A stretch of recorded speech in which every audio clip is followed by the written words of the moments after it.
Right then, welcome back. That's for the only person who's got his camera on and is waving hello at me. Thank you, Liam. At least it feels like I'm not talking to myself.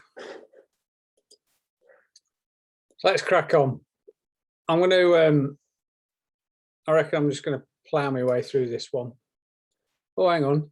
It's not time yet, is it? Perhaps we better wait for others to catch up. Okay. So, building on what we talked about earlier on today about platforms and about the changes, the innovations that have been made in the digital economy and the new economy, one of the most subtle, I suppose, but significant changes has been in the rise of prosumption. Prosumption is this amalgamation of consuming and production. We're all very aware about how production plays its part in economics, because that's the one that gets talked about mostly. Probably less so consumption, but nevertheless, we should be aware of how important consumption is in the economy. But now, more latterly, is that we're bringing them together so that people have become prosumers. They are both producers and consumers of the same information. Okay. Now, prosumption is not a new concept. It was invented in the 1980s, I think, by Toffler. But it's recently, or more recently, that we've seen prosumption becoming a significant part of transactions, about economic development, and about business development. So it warrants a talk all on its own. And I think it's interesting as well when you compare the way that consumers and producers are treated within capitalism. Prosumers are, to all intents and purposes, ignored. So we can get ahead of the game here, and we can consider prosumers before, and let the rest catch up, I guess. So what I want you to understand here is the foundations of our economy from a production and consumption perspective, and how the two can be co-joined. Therefore, I want you to appreciate new forms of economic transaction through prosumption. I also would like you to acknowledge and appreciate how you are a prosumer yourself. Okay, we're all prosumers. If we are engaging in digital platforms, we're prosuming. And then appreciate consumption, or prosumption really, through a capitalist lens. So we're all well aware of production in terms of the mass production, or massed production and mass production. And production forms the central kind of like core of economic theory. Right at the very, very core is the big productive industrial economy firm, even though as a percentage of overall economy now, the mass production or mass produced industrial production is declining as a percentage of the overall mass of it. As we talked about this when I gave you the figures that relate to the service industry. The service industry is so much substantially larger than the industrial production in terms of goods produced, even in economies like China, where China is now 50% or more than 50% a service-based economy. But yet we still talk very much about production, to the extent that there's a production bias within the way that we see the world around us and the way that we try and interpret the world around us. And that production bias comes from all of the big hitters in economic theory, all the way back from Smith, who did his initial work on Wealth of Nations, looking at a pin factory in Scotland, all the way through the likes of Marx, and who would maintain that it's labor that gives commodities its value. Labor, work, production, the utilization of labor that creates value in goods and in goods. Yeah, I'd say you could probably extend the labor process theory to include services as well. But Marx would argue that all value comes from labor, and surplus value is what capitalists derive over and above the cost of the labor in order to be able to sell their goods, and surplus value is what in a Marxist frame would be profit. But the real value comes from labor. And the guy to the right of Marx, who you will have recognized, you probably don't recognize the guy to the right, but that's Max Weber. Max Weber is one of the sort of like the triumvirate of late 19th century, early 20th century classical sociologists that had a lot to say about the way that the world works and the way that it operates. The third one being Emil Durkheim, and we'll come across Durkheim in later lectures, I'm pretty sure. But Weber is famous for capitalist spirit and or capitalist ethos and Protestant spirit, whatever the name of that book is. Don't read it, it's deadly dull. But he also pioneered the notions of rationality or hyper-rationality and bureaucracy. In Weber's view is that firms tended towards becoming more and more bureaucratic. And then the nth degree of bureaucracy or bureaucratic tradition is the McDonaldization that we talked about earlier on today. But when looking at production and production processes, Weber had got quite a lot to say about production. And he talked about the complete calculability of the technical conditions of the production process, which was a huge part of his work. So, you know, highly rational, calculating, bureaucratic, standardization, so on and so on and so forth.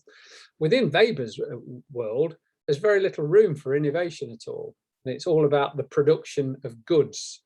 And Say's law, of course, which you may or may not know about, but Say was a very famous, or is still a very famous French economist. And Say's law basically says that demand is created out of production. The production process creates its own demand for its goods and services. So production is the first part of it. Production stimulates demand. It's not demand that stimulates the production. It's the other way around. So there's a particularly within economics, and I would also argue within sociology or early sociology as well, there is a very strong production bias. And production forms very much the core of what's referred to as supply side economics. You know, is that we get the production efficient and effective because it creates its own demand, everything's all right. However, there is a flip coin to that, or there's another side to that particular equation. We're talking about consumption. And on this perspective, it's irrespective of how much you make. If nobody buys it, then it's an utter irrelevance. And you get a lot of different kind of phrases or framings that come out of the consumption era, although much, much later than the production focus. But having said that, it was Thorstein Veblen, who looks a bit like a walrus, unfortunately, on that picture there, but it was Thorstein Veblen who came up with the phrase conspicuous consumption. Now, you would have thought that conspicuous consumption was something which is postmodernist, where people consume in order to be able to establish their position in society against their neighbors and so on and so forth, or that we actually gain an identity out of whatever it is that we consume. But actually, the idea of conspicuous consumption has been around for a long time. It's Veblen that pioneered that particular phraseology. But it is much later on, probably from the I think really from the shift of the critical theorists from Frankfurt to America in the 1930s, and the rise of mass marketing of products to people, that really the idea of consumption takes hold and becomes more of a force within economics. But it's only just recently, from the 60s onwards, that actually all of the sort of like sociological areas around consumption, as opposed to just buying something for what particular reason, what do these things serve, has become much more apparent within writings. But because they do tend to be postmodernist writings, they're not easily to understand. And it was Baudrillard who wrote about the consumption economy in the early 1960s, where the center of economic analysis is really about consumption, not production.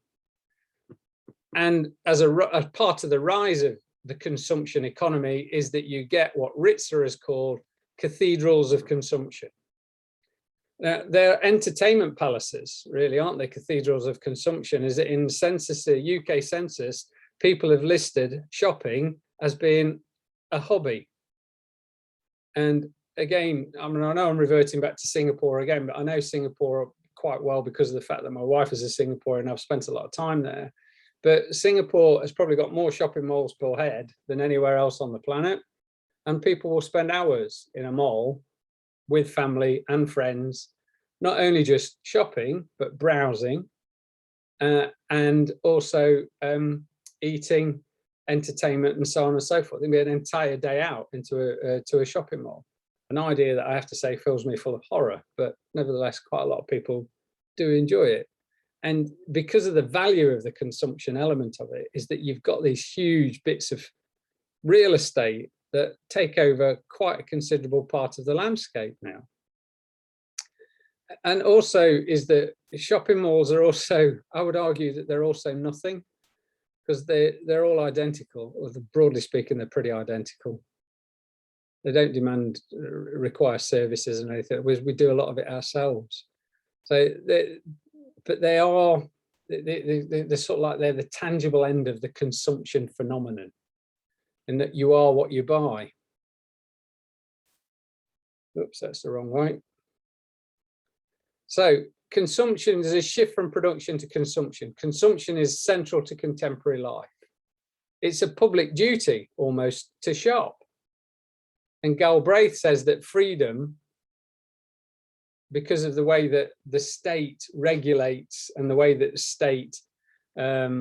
state is in cahoots with the industrial powers, there is the freedom is curtailed because one needs to work. And why is one working? Well, one is working in order to be able to shop. So Galbraith negates the concept of Americanized or Americanized, westernized freedoms down to free to shop exclusively, which is not, I think, meant literally. It's just an illustration of the centrality of consumption. Because we consume not just for our own ends and for our own needs. We say so much more about what we shop. People will make judgments about you by the things that you buy, the things that you wear, the shoes, the watch, where you go, how you spend your money. Your identity can be established by your consumption patterns. It's an extension of what Erving Goffman calls face work. You deliver or you present a face to the outside world through whatever it is that you are actually spending and what you are consuming. Production and consumption are conjoined. One relates to the other, whichever, backwards and forwards. They're co-constructive, sort of like concepts. But the externalities of both, how, as an example, how do you deal with the waste or environmental despoilation, is not part of the equation. It's seen as being something that exists out of there, which can be dealt with by taxation or other regulatory limitations. But I think we'd have to agree that however they are tackled, they've not been tackled particularly well. Nothing stands in the way of production and consumption.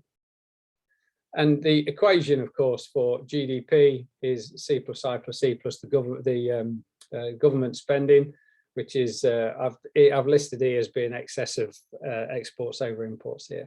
And it is the consumption element that is approximately 70% of GDP, irrespective of economies. There'll be variances of that, but certainly consumption is the biggest part of economic output, and subsequently growth, is that we are consuming ourselves towards a healthy, growing economy. But only if you take out the externalities of the environment and of waste. So let's move from production, consumption to prosumption. Prosumption involves both production and consumption. User-generated web development provide greater impetus for the presumptive move. Things like Facebook, Twitter, YouTube, Instagram, and Pinterest, amongst others, is that you create videos or you make a profile, you post videos, or and TikTok, Snapchat, and other parts of them as well, which are sort of like more current at the time. You post them, people will then consume them and continue to prosume them by making comments on them, likes, notifications, etc., etc., etc. The binary, therefore, of production and consumption as being separate is therefore eradicated. It's displaced by wikinomic or value co-creation, where the two are brought together under the guises of a participatory society or the sharing economy, which we talked about earlier on today. In effect, what we've done, when I say we, what platforms have done mostly, is we've put the consumer to work.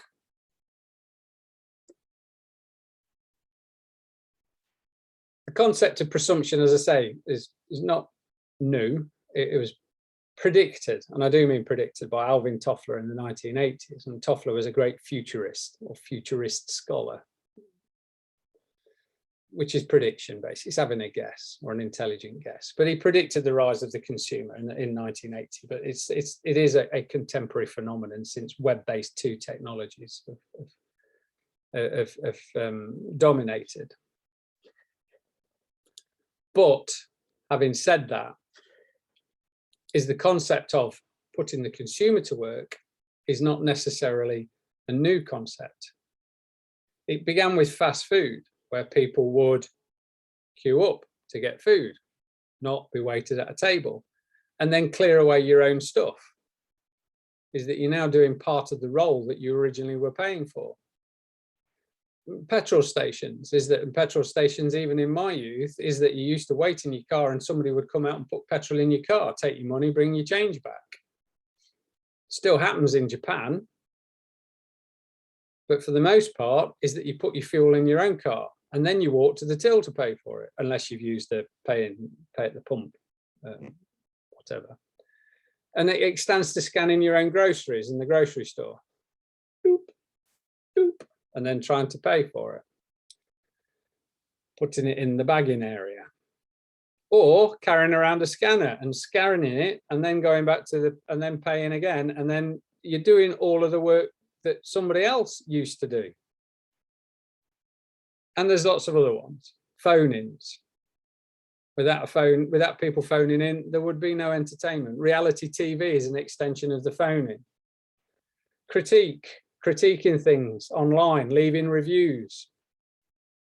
In Singapore, there is a fantastic one called Hungry Go where every food provider on the island is shit, according to the reviews that are on that thing anyway. And it goes as far as to say something like amateur pornography, which was born on the internet because of the fact that people can make $500 or $600 a month just by doing 2 shows a month and earning money. And that's not there as to glorify it or anything along those lines, but all it is to just point out the fact that prosumption has been around for a long time, and it has grown into such many very different categories across all sorts of economic transactions. But in each case, we're putting the consumer to work. And it even works in government circles, is that now we recycle our refuge. We put different bits into different coloured boxes. And we take it to the end of the road or the end of the driveway or wherever it is, so that somebody will come along and collect it. Whereas when I was a kid, is that the bin man used to walk up the drive, collect your bin, take it, sort it all out, bring it back for you, and thank you very much. That with the prosumer or the consumer is now doing that work. So it's an interesting phenomenon in terms of how we have been persuaded that we should do the work. Have the prices gone down? No, no. That's an interesting idea. So can we think about capitalism and presumption in the Web 2.0 era, where things are user generated, not provider generated? Facebook, YouTube, Wikipedia, the blogosphere, the vlogosphere, Instagram, Pinterest, Snapchat, TikTok, shared software packages, Linux, Firefox, shared review channels, Amazon, Alibaba, eBay. The consumer becomes the critic, TripAdvisor, Hungry Go Where, all of which depend upon flows of information from prosumers in order to populate the site that other people consume. You wouldn't go to TripAdvisor unless there were any reviews. but you don't get paid for any of the reviews. You don't get paid to generate the YouTube channels. Well, you do if you sell it for advertising. In that way, it's become your space, your activities have been commoditized and monetized too. So whereas production, according to Marx, led to the mass exploitation of workers, consumption, you could say that there has been mass exploitation of consumers through marketing. Remember Chomsky's work on media sources and propaganda and how powerful they are at persuading people in one direction or another. So the idea is that presumption, therefore, resolves this exploitation because you've conflated the two together. We are both consumer and producer of stuff. Recruitment of consumers into a productive co-creation relationships hinges on accommodating consumers' needs for recognition, freedom, and agency. In other words, we gain a lot out of doing this. And you could go further than that now, in that not only do humans and human agency get engaged in the prosumption conundrum, but there are now smart prosuming machines. We have automated prosumption.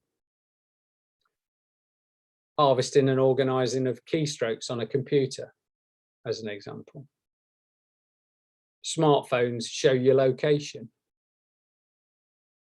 There are driverless and parking cars. What does the human do in terms of agency? Basically, it's just cargo. The Internet of Things is the ultimate in terms of presumptive automation, is that it will now order your stuff for you.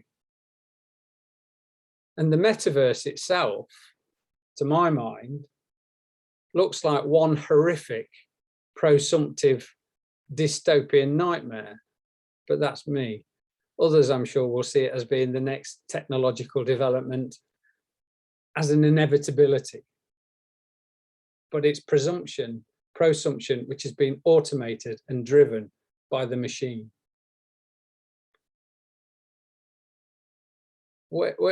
Where's the human element in this? Where is your destiny? As this circle of technological determinism becomes so sophisticated that it's now actually genuinely determining human agency. There's no answers to that. We're living in it now. You just look at it and analyze it now and see what comes out and what gets written. But I've got no answers to that in terms of yes or no. So let's look at capitalism in the age of the prosumer. And we can look at exploitation of the prosumer, control of the prosumer, economic forms that come out of this presumption epoch, and traditional forms of capitalism are built upon scarcity. The notion of prosumption challenges that as an economic form, or as an economic theory at the very least. We entered into a new age of capitalism, new relationships with prosumers. But how does it fit into our understandings and critiques of capitalism? So let's look one, exploitation of the prosumer. Well, are prosumers exploited? Well, it doesn't look like it, does it? In fact, people seem to enjoy it. If you look at the activities that people engage in online, you could argue it's empowering. Facebook gives you the right to present your own identity in a way that you choose. It's freely entered into. Nobody forces you to engage in Facebook or YouTube or anything else. You do it because of your own volition, your own agency. And you can also gain recognition, is that now we have a employment category known as YouTuber, whatever that means. I guess I'm one now, actually, as I've started to post these videos to YouTube. Photographer, you could gain recognition for being a photographer. For a writer, you don't need a publisher, you can publish online. You can be an artist and publish your works of art online. In fact, digitization gives frames of specific kinds of art forms, new art forms that didn't exist before the digital revolution.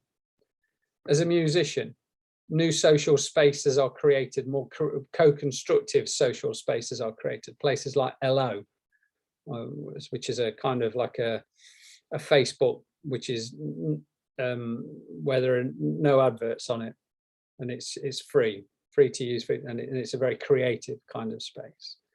And as I say, prosumers seem to enjoy it. There's a lot of banter online. There's a lot of harmless frippery or fluffy kind of videos. It's can be warmingly superficial, but it's enjoyable, endearing, and people get a lot of sense of identity out of engaging in it. It can give you a purpose. You could almost, it's like you can't go on holiday anymore without posting your Instagram snaps. Was there a holiday that was real, or is it the posting of the snaps that makes the holiday real? So I've now shared that with somebody else, and everybody likes it, and it must have been a good holiday.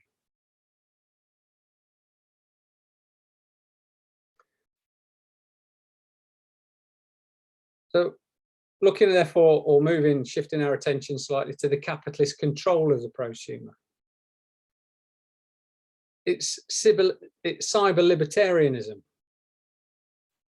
The internet has kind of like started off with a hacker kind of ethic and almost anarchism. You remember that Bitcoin was described as being an anarchic form of currency, beyond control. And that's the beauty of the internet. It's not controlled, uncontrollable. It's revolutionary. It democratizes data and information. It's utopian. It's the antithesis to correction and control. It's the antithesis to the panopticon nightmare, or the oligopticon, that allows people a voice and independence and freedom to be online. Because it can be done anywhere in time and space, can't it? You don't need to go anywhere. You just need your laptop and access to the internet. And there comes a strong belief in the power of the internet as this coordinating and, what's the word I'm looking for? Something that gives people a sense of freedom over their own destiny. It's individualistic, it's democratic, and it's anarchic, and it gives rise to groups such as Anonymous. And I don't know if you've ever watched any of that. If this was not live, if we were in a lecture theatre, I'd play you an Anonymous video, because some of them are actually quite intimidating. You wouldn't like to be on the end of them. But whereas you get something like Anonymous, which has got a legitimate, or has a kind of self-fulfilling legitimacy in terms of protest, anarchism, being anarchic and promoting democracies. There are other points, aren't there, on the internet, like 4chan and some of the darker recesses of the freely accepted parts of the internet, without forgetting about the dark web, where all sorts of things are theorized to be going on in there. But nevertheless, it just demonstrates the aspect of it that can't be controlled. And of course, big tech as intermediaries would argue that it has no right in attempting to control it. And this kind of ethos and that's established by the original pioneers and some of the more revolutionary or rebellious, that's a better word, rebellious bodies on the internet, is reiterated by corporate mission statements of some of big tech. Is that Facebook's mission statement was to give people the power to build community and bring the world closer together. Google is to organize the world's information and to make it universally accessible and useful. Well, who'd be against that? But those mission statements are only part of the story, aren't they? It's not the whole story. There are other aspects to it than just that.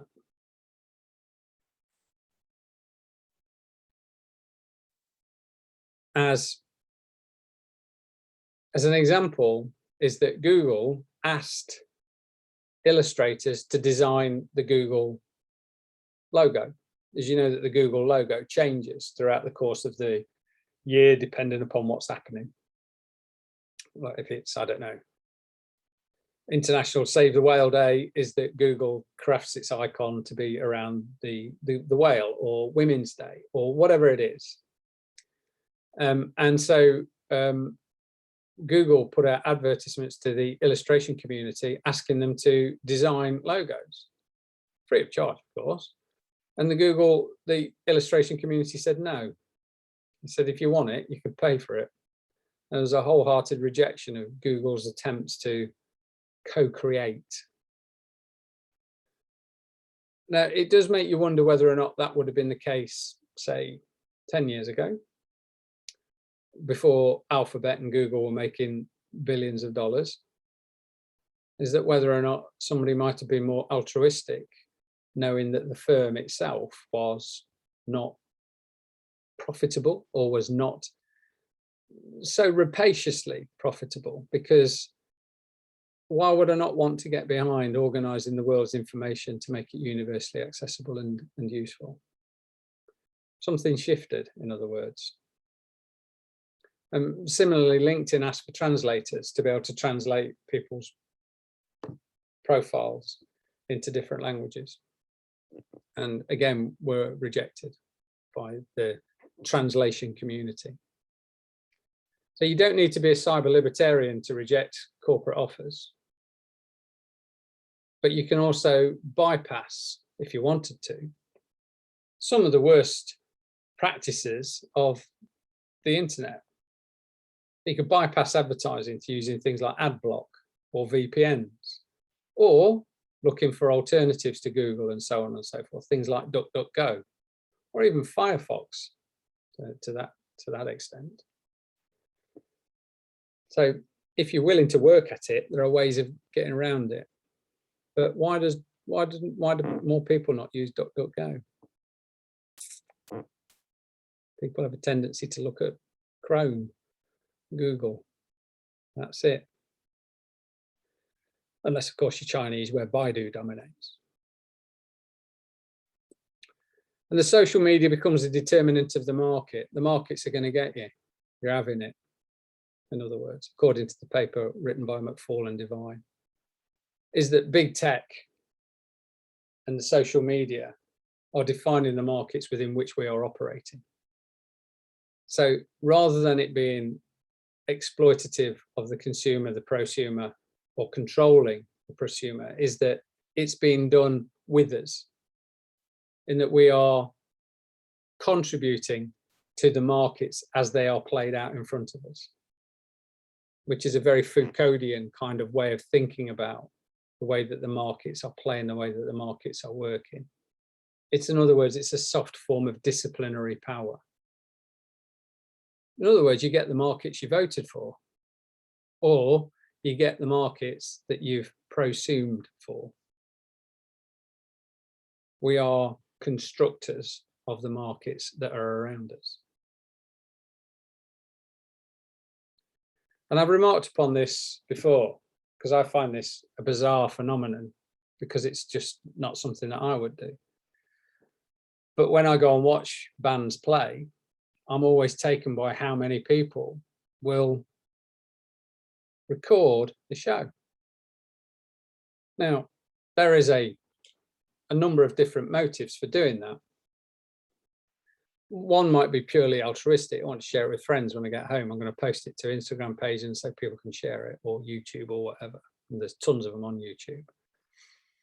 And there's other things where people say, well, I'm going to record it so I can sell it as a bootleg and I'll make some money that's out of it. And there's quite a lot of that about as well.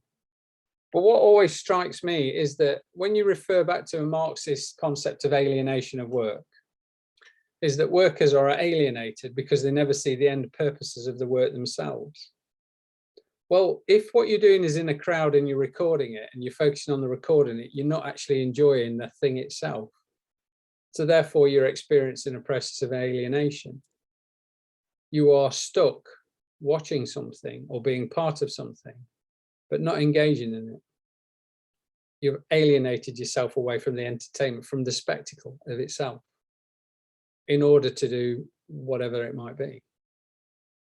to prosume, one assumes, as opposed to enjoy what it is that you've paid for.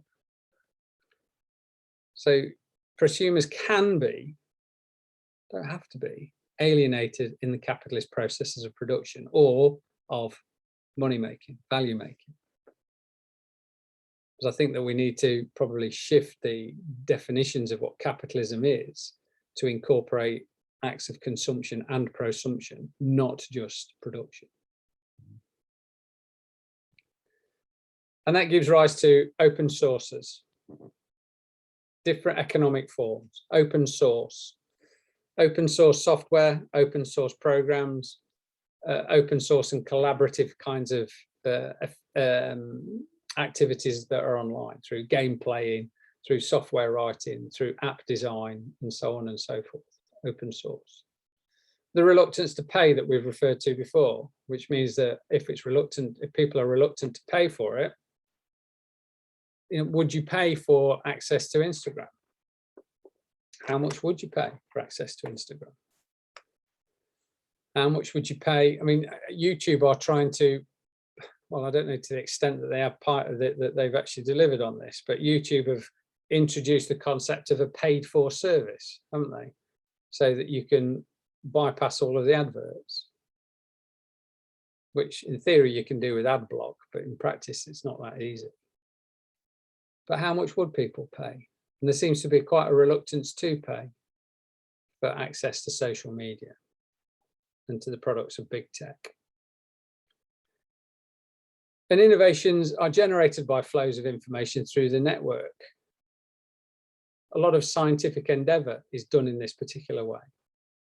Academia utilizes scholarly networks quite extensively in order to be able to support and repopulate their own work and their own ideas and to build upon the work of others. It's collaborative and it's dialogic. Dialogic basically just means is the opposite of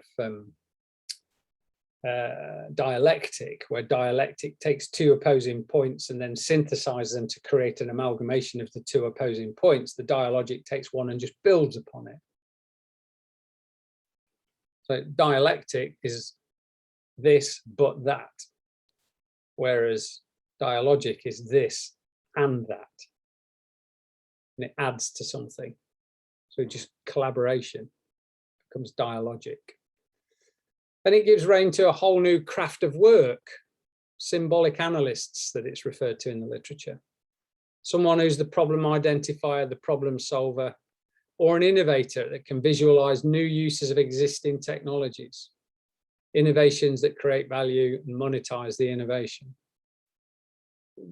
There is a firm that I'm working with in Thailand at the moment have created this notion of a technological strategist. It wants all its people to be a technological strategist, which in effect are symbolic analysts. How you can do that, however, is a different thing altogether. I'm not sure that it is possible you can take somebody and just train them to become a symbolic analyst. I don't know, but it's out there, and it's an economic form that is different, that's new. But we have to raise this question: economic forms at what cost and to whom? Is that with anything that we've talked about throughout this lecture series, there have been winners, but there have also been losers. Who are the winners and the losers in the prosumption equation, or the prosumptive relationship with big tech? Let's look at an example of Facebook. Facebook's gone through a difficult time. And I said in the lecture earlier on today is that I do wonder whether or not that Facebook, or criticism of Facebook by its own employees, whistleblowers, and by its own prosumers, has led it to change its name to Meta. And in that way, you can sort of like displace Facebook away from the future and any sense of what value is going to be extracted from the, or is going to be created out of the new entity that will be Meta. So let's look at Facebook in a bit of detail. Originally, it was called FaceMash. That wasn't going to catch on, was it? So not surprisingly, it got changed to Facebook. Believe it or not, is that Zuckerberg is not the inventor of Facebook. Facebook, or FaceMash, was invented by 4 Stanford graduates, and as a way of keeping in touch with people and colleagues around campus. And by and large, they got bored with it and gave it to Zuckerberg for a small fee. I think it was a peppercorn. But we've already seen the size of Facebook on some of the slides earlier on today. 2.4 billion monthly users, 1.49 daily, 1.49 billion daily users. In other words, 1.5 billion people use Facebook on a daily basis. I don't know what they do on there, but they do. 6 new profiles created every second. 45% of users get their news from Facebook. That's a statistic I gave you earlier on today. It's from the US. Mobile advertising is 80% of its revenues. It's how it creates value. It's its business model. Is that how does it capture and create value, and who is its chief stakeholders? And that's an interesting question about who its chief stakeholders are. So looking at the revenue, again, this is in 2018, is the revenue generated in terms of ads is nigh on 56 billion. And its net income is 22 billion. You have to ask yourself, what does it do with $35 billion in between that and that? So, I mean, it spends quite a lot on its own marketing and all the rest of it, on its own marketing, but broadly speaking, that revenue should just filter straight through to its bottom line. But as we saw earlier on today, it spends an awful lot of money on its own business models, and will use some of it in order to be able to develop its profiles and so on and so forth, develop its own internal structures, its R&D, in order to be able to continue to develop the platform itself. And also will spend a lot of money on mergers and acquisitions, or buy and kill transactions. And its share price, this just struck me because the last time I used this slide was 2 years ago. And the share price in, well, actually it was last year I used this one. So it's 2020, November the 19th, 2020, Facebook share was at $197 a share. And this is a year later, and it's now at $340 a share. If we'd have been sitting on a few thousand Facebook shares, we'd been all right. And yes, it has received a bit of a comeuppance just recently as a consequence of everything that's gone in the newspaper, but it's ticked back up again. The launch of the Meta concept, pushed its share price back up again. And there's something to be said here, actually, which I'll say it now, and I probably will say it again, is that if the tech businesses are worth about 50% of all the gains of the stock market, they are the stock market. And any correction in big tech is likely to lead to a massive correction in stock markets all over the planet. So in order to stop that happening, you keep investing in big tech. Monopoly power, right?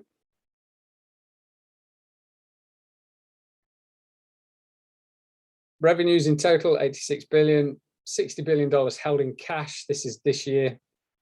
Paid 25.3 million tax on $1 billion of sales in the UK. And this is interesting as the point that I made earlier on about the US government supports big tech in its activities, is that the US government requires the repatriation of profits to the US. And in doing that, it offers it a preferential rate.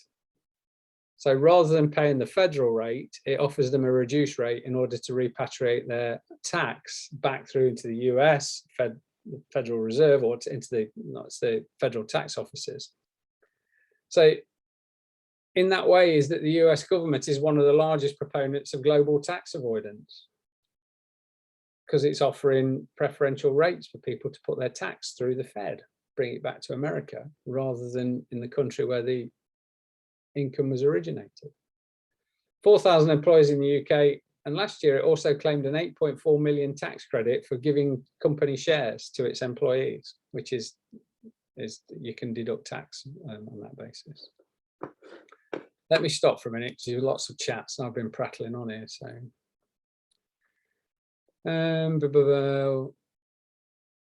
will there be online classes next week or pre-recorded? I'll talk about that at the end of it.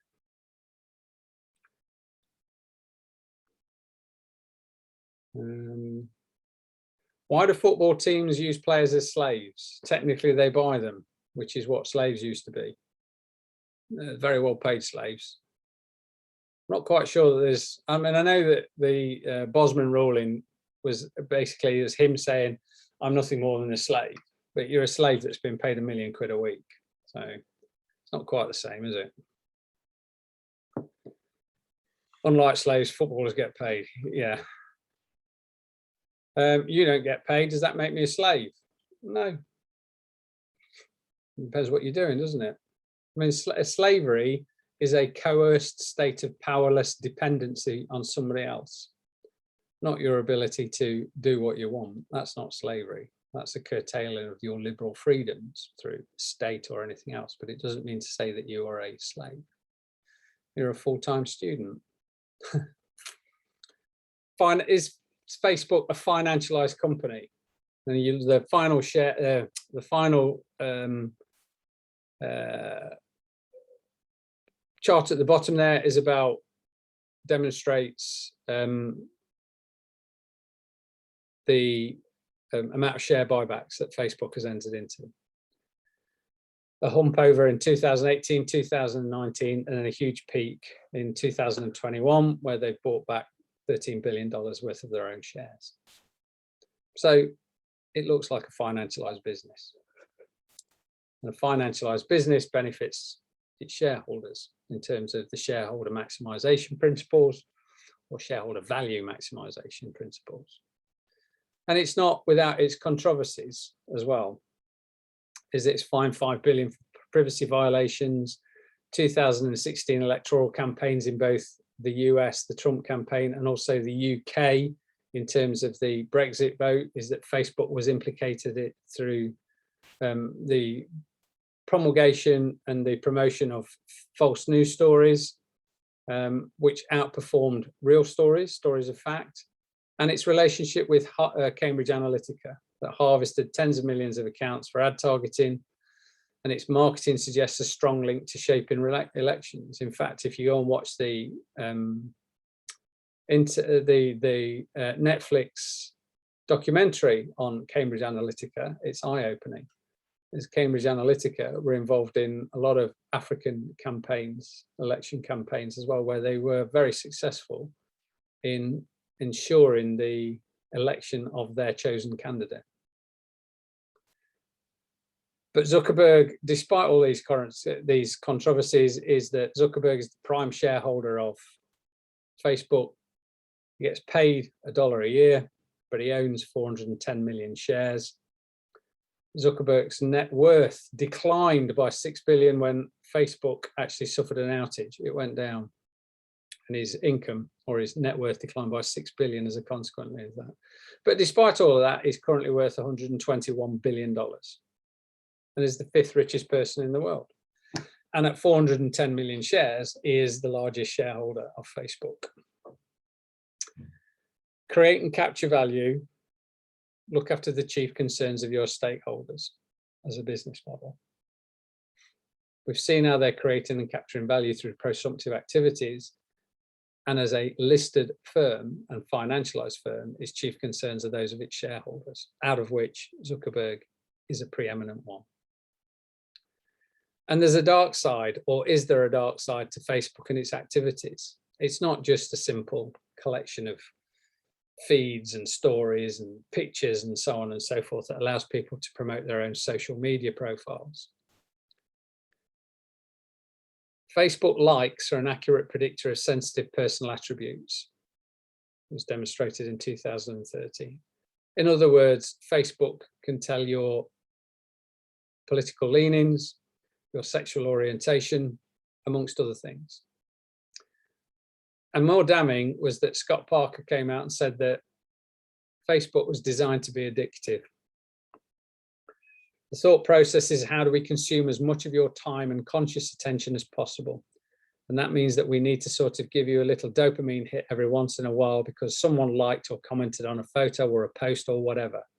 And that's going to get you to contribute more content, and that's going to get you more likes and comments. It's the network effect. It's a social validation feedback loop. You're exploiting a vulnerability in human psychology. That's from Scott Parker, a Facebook founder. And Facebook have created dopamine labs in order to build apps or additions to the Facebook architecture, which are designed to be addictive. Is it wrong to build products through programs called Skinner that are addictive? Also, Space, as a paradoxical kind of thing, is an app that you spend time on because it tells you how much time you've spent on the internet. You need an app to do that. And addictive substances or addictive things, alcohol, tobacco, gambling, but not all of them, shopping in general, tend to be regulated, but not illegal. And where does Facebook sit within that hierarchy? These are things that Facebook know about you if you have a Facebook profile. I dare say it's the same if you've got an Instagram profile as well, actually. Location, yeah, I'm not going to read them all. I'll be here all day. But your interests, how much money you're going to spend on your next car, donations to charity, all of these things are freely harvestable from a Facebook profile. There's not just this one, there's another one. And actually there's two more that are above this, but I'm not going to show you the other two because it's pointless. You take the point. Is that if you are an active Facebook user, prosumer, Facebook know an awful lot about you.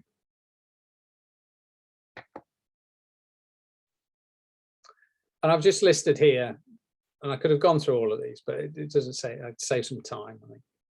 Is I could listed all of these things, and these are just hyperlinks to just some different stories that just illustrate some of the issues and the tensions that exist between big tech, prosumers and regulators and so on and so forth.